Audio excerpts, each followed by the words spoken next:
A North Alabama man facing multiple charges in connection with the January riots at the U.S. Capitol must remain in jail until trial, a federal judge ruled, citing in part new revelations that he drove to the home of Texas Senator Ted Cruz, and he seemed unbalanced, in a call to the senator's office.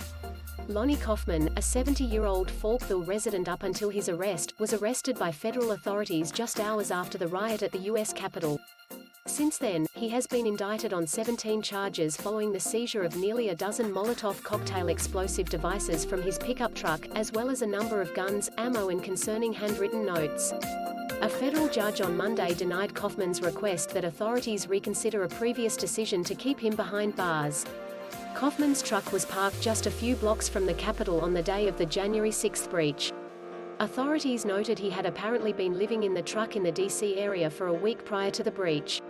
Surveillance footage showed he parked the truck near the Republican National Club, a few blocks from the Democratic National Committee headquarters, both targeted for reports of explosive devices, about 9:20 a.m. that Wednesday.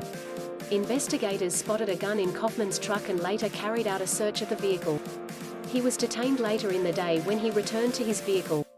Other items found in Coffman's truck and used as exhibits as to why he should remain in federal custody pending trial include a loaded 9mm handgun, a loaded rifle, several large-capacity ammunition feeding devices loaded with more than 10 rounds of rifle ammunition, hundreds of rounds of ammunition, a crossbow with bolts, several machetes, camouflage smoke devices, a stun gun, and the 11 mason jars filled with flammable liquid, which authorities said was the equivalent to homemade napalm.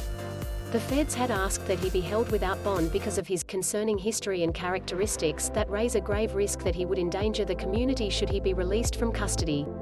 According to documents released Monday, a GPS tracking device found in Coffman's truck revealed that he had previously traveled to Washington, D.C., on December 11, 2020.